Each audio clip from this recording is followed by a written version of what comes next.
Le gros truc, au moment où je me suis mis sur Twitter, c'était Facebook. Et Twitter était vu, ça serait the next big thing, quoi. C'était pas tout de suite l'engouement qu'il y a aujourd'hui. Donc j'ai laissé tomber. Alors, en positif, c'est l'accès à l'information la plus directe possible, avec là aussi, toujours, je pense que tous les journalistes que tu intervieweras, je pense que si tu interviews Pierre, il dira exactement la même chose, c'est une source. C'est une alerte, c'est une source. Mais exactement comme l'AFP est une alerte et une source. Un média d'alerte absolument incroyable. C'est un média de diffusion aussi absolument incroyable, de viralité complètement fou. À Slate, par exemple, 30% de notre trafic vient des réseaux sociaux. Je suis un crevard, je suis méchant, je clash tout le monde, je suis pas là pour être sympa, quoi. Pour ça, c'est Facebook, on veut être gentil. Non, mais voilà, j'ai une façon d'écrire qui est effectivement qui peut être très péremptoire, mais les 140 signes s'y donnent. Je suis pas là pour être un bisounours, mais je pense pas être forcément comme ça dans la vraie vie.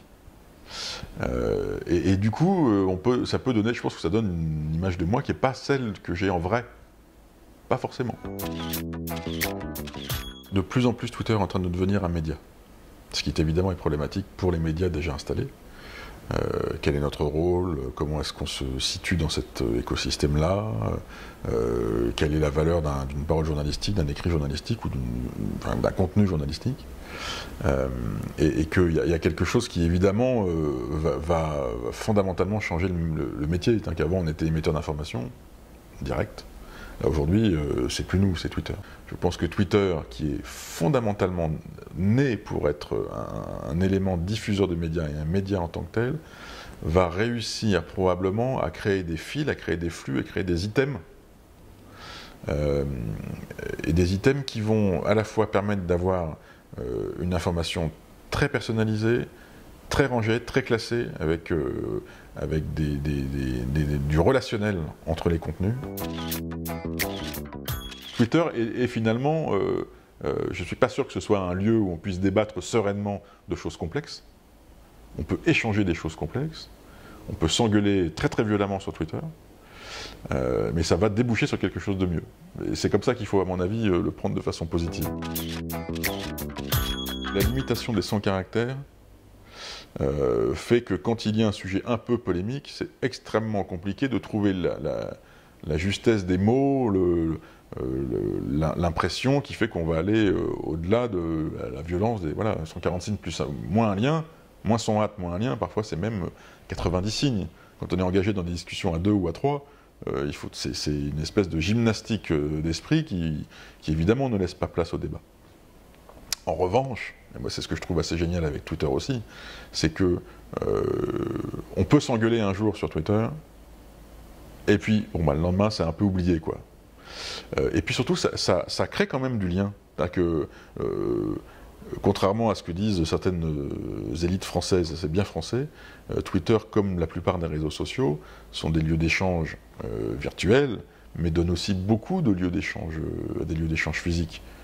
On ne serait jamais vu là, nous, en vrai, s'il n'y avait pas eu Twitter.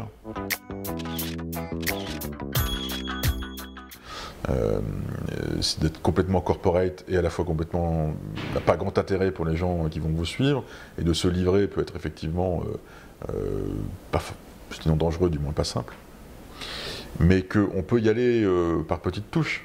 On peut commencer à se créer un compte, à regarder ce qui se dit, suivre des gens, regarder comment ça fonctionne, être à l'écoute. C'est déjà quand même la base, être à l'écoute.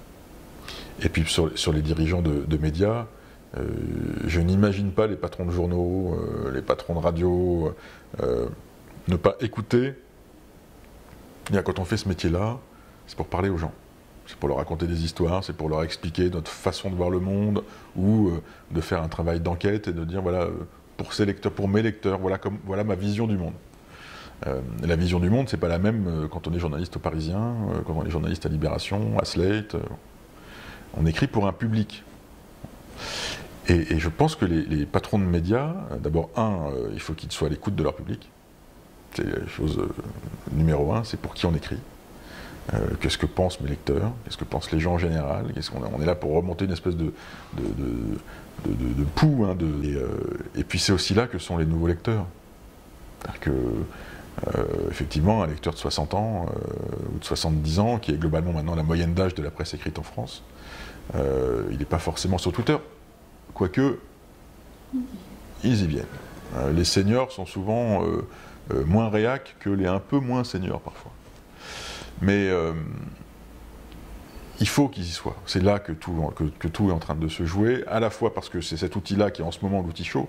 Peut-être que dans 5 ans, Twitter ne sera pas aussi bien qu'il l'est aujourd'hui, ou moins utilisé, ou en tout cas, ce ne sera pas le nouveau réseau social dont tout le monde parle. Mais en tout cas, c'est aujourd'hui là que les lecteurs d'aujourd'hui, les futurs lecteurs, c'est comme ça qu'ils sont en train d'appréhender l'information et les contenus journalistiques. Donc ne pas être sur Twitter est presque inconcevable.